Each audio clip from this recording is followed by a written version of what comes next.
Hi Year 11. Okay, hope you're all good. Now we've finished the last unit, so I've looked at many of the scores on your assessment that you did for me last week and they're excellent, so well done. And those of you that had problems, you've got back to me, so well done on the maturity with that. I must admit, Year 10, I'm very, very impressed. I've pretty much got about 98% of you on board here, so I'm really pleased with how you're tackling things and getting on with the work and submitting it on time, making my life a lot easier. With regard to feedback and things, so obviously you get instant feedback with your results. If there is a problem, I've noticed your score's a little lower than I was hoping, then I have got back to you. So don't worry on that front and things like that. Okay, so we're going to be looking at a new topic now. So we're now on Unit 11. It's a unit I've looked at and thought we can definitely do it by remote teaching. Some of it you will have seen before, hopefully, so it's recapping and being able to apply it to sort of GCSE questions. So building on what you might have done in other years, and in this particular topic, a lot of it is stuff that you might have done in physics as well. So we'll have a look at this, make sure you've got your notes and things. And what I would suggest here is that make notes on this video and then you'll be able to tackle the questions, no problem. Okay. If you want extra support on this unit, then I've said the pages on the lesson plan there, so you can use the book, which you do have access to through Pearson Active Learn. Okay, so if you want to do any extra work, if you're thinking, well, you know, I've got plenty of time, which some of you may have, you can have a look at that. So it's Unit 11, okay, multiplicative reasoning. I'm not very good at saying that word, so I won't try and say it again. And it's lots of different little bits of maths that come in together about using multipliers and things like that. Okay, now today we're going to look at growth and decay, which is sometimes called repeated percentage change. Okay. Now, the first thing we're going to look at is multipliers. So you would have done these before. A multiplier, you either add to 100% or subtract it from 100%. So 7% increase, okay, you add it to 100%, so that would be 107%. So as a multiplier then, that would be 1.07. Okay. A 7% decrease, you would subtract it from 100%, so 100% subtract 7% is 93%. 93% as a multiplier is 0.93. 2.7% increase would be 102.7, which will be 1.027. Okay, and 2.7% decrease will be 100 subtract 2.7, which will be 97.3, which will be 0.973. So that's a bit of a recap on multipliers there. So we have to use multipliers a lot when we're talking about growth and decay. So here's an example of compound growth, okay, when things are going to get bigger. So we're talking about increases. So imagine I invest £700 for 4 years at 4.2% per annum. Okay, that's what this PA means. So that's an increase because it's an investment. So it's it's interest that's added on. Okay. Certainly in the times that we're in now, we're not going to have anything around 4.2%. Okay. Anyway, that's beside the by now, going off at a tangent. Anyway, how much money in my account at the end of the 4 years? So to do this sort of question, we would start off with the £700 that I'm going to invest. And rather than working out what I've got after the first year, the second year, third year, because it's always going to be 4.2%. Now, first of all, I need the multiplier for 4.2%, which is 1.042. And I want that for 4 years, so I put it to the power 4. Okay, so obviously this is a calculator question, so I'm going to have 700 multiplied by 1.042 to the power 4. Hopefully you know where your power buttons are. On this calculator it's that one, okay, on the other calculators it is that one. Okay, so to the power 4. Now, money, hopefully you know this, is money is always rounded to 2 decimal places. So that's going to be £825, 22 pence. Okay. Right, so that's how much is in my account. How much interest have I made? Well, I need to subtract the original £800 there, so that'll be £25.22. Okay, so not a great growth rate, okay, but like I say, better than what we've probably got in the banks now. An example of decay or depreciation. Okay, now hopefully our investments don't go down, but obviously those things that you buy do go down in value. So we're going to look at this example. So I buy a car for £9,000. It depreciates 20% in the first year. Often you'll find with cars they do that. As soon as you drive them off the forecourt, they've lost quite a considerable percentage of their value. And then 10% every year after. What is the value after 5 years? So I'm going to look at this just as one calculation as well. So if I go back to this one, it's just one sum. You don't need to do it for every single year. So I start off with the value of the car, which was £9,000. And then it depreciates 20%. So that's a reduction. So 100 take 20 is 80. So my multiplier there is 0.80. I could obviously just put 0.8, but I'm just making a point. And then 10% every year after that. So 100 take away 10 is 90. Right, now I want to know the value after 5 years. Well, that's the first year, and then I'm going to have 4 years of it losing 10%. So I've got to put that to the power of 4.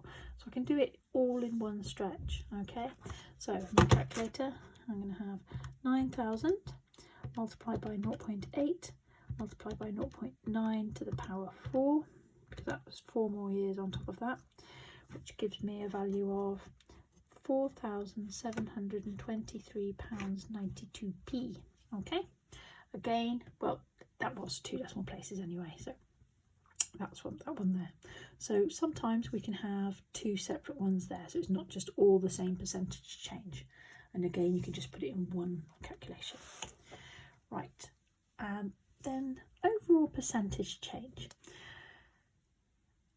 Imagine I've got an increase of 12%, then another increase of 20%. What's the overall percentage increase? Now, lots of people say, oh, it's easy, it's 32%.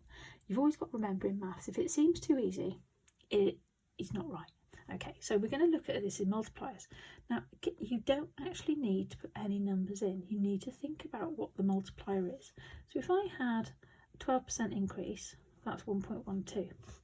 And then I had an increase of 20%, which is 1.2, okay, and then I'm just going to times them together, which makes 1.12 times 1.2, which is 1.344.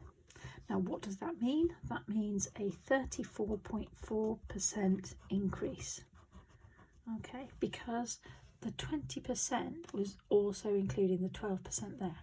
You often see that with sales, so it'll say 50% off everything, and then it'll say an extra 20% off everything today.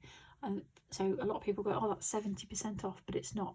So if we think about that dilemma, so if I said to you 50% off everything, which is a multiplier of 0.5, and then an extra 20% off that, okay, which will be 0.8, so 0.5 times 0.8 is 0.4.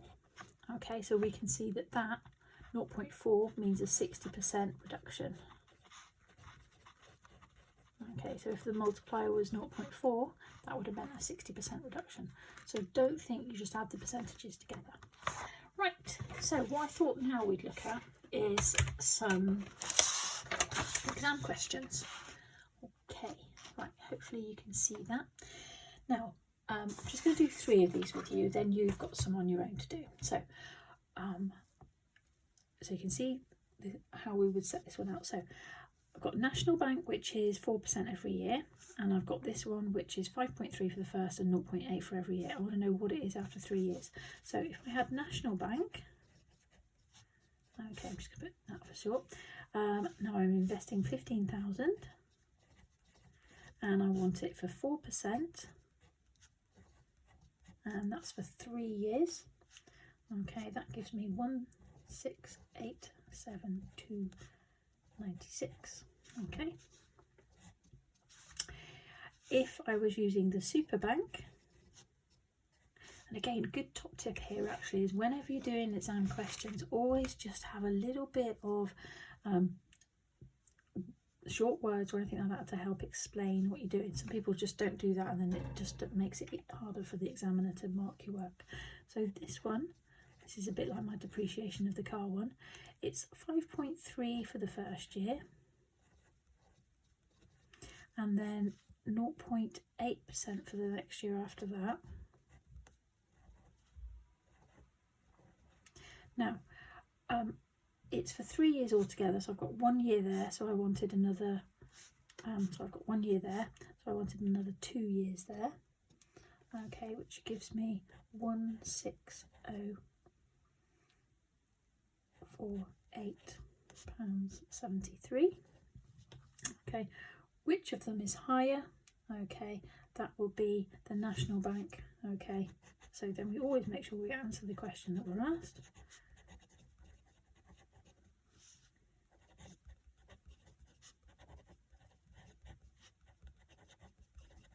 Okay, right, next question. Right, at the beginning of 2010, Mrs. Joyce bought a company. Okay, the company was worth £60,000. Each year it increased by 3%. What's the value at 2018? Give your answer to the nearest £100. So always read the question. So we've got £60,000. And the multiplier for 3% is 1.03, and we wanted that, and that was from 2010 to 2018, so that was 8 years. Okay, which gives me 76,006.20. Okay, which the value of the company to the nearest £100 will be 76,000. Okay, right, now a little bit more complicated. At the beginning of 2010, a different company was worth 450,000. In 6 years' time, it increased to 630,000. This was an X% increase each year, so the same increase each year. Find the value of X. Give your answer to 2 sig figs. Right, so let's think about how we would do this question. We're basically going to put in this bit, but what we're missing is we do not know the value of this multiplier. So this is how I would tackle this question. Okay, I'd have the £630,000 at the beginning, and no, I wouldn't. I would have the £450,000. £450,000 times the multiplier, which we're just going to put in like that. Now we knew that it was also 6 years there, so it was to the power 6, gave us the answer of £630,000. So what we're going to do first of all is we're going to ring and fling, basically rearranging. So the first thing we need to do is do 630 divided by 630,000 divided by 450,000, and that'll give us the multiplier to the power 6.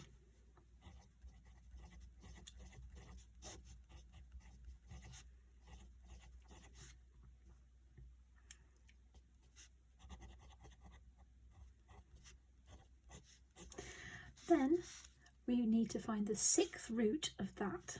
Okay, so we're going to find the 6th root of this.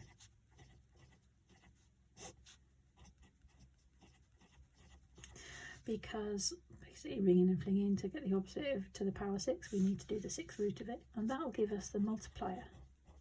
So if I pop that into my calculator, I get,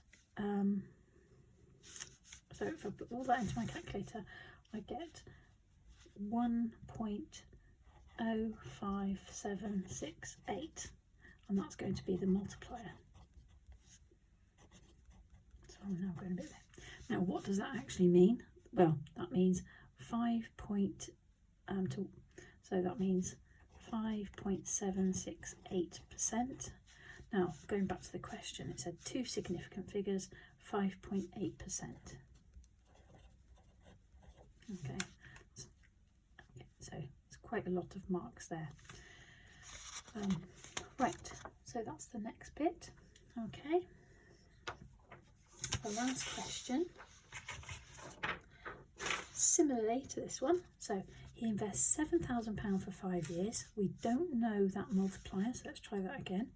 So we know that 7,000 times the multiplier to the power 5, it was 5 years, is 851657. So we need to do that divided by that.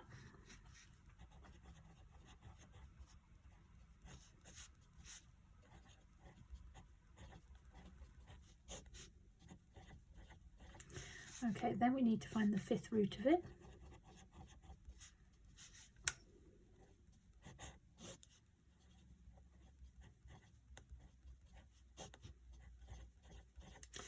Okay, that gives us a multiplier of 1.039999. Okay, so what does that mean? That means 3.9999%, which we will say 4%. Okay, so we can use our knowledge of growth and decay to work backwards as well and find those multipliers. Okay, you've got some questions to do now. Okay, so I'll leave you to do those. Good luck everyone, and well done, like I said before. Okay, goodbye.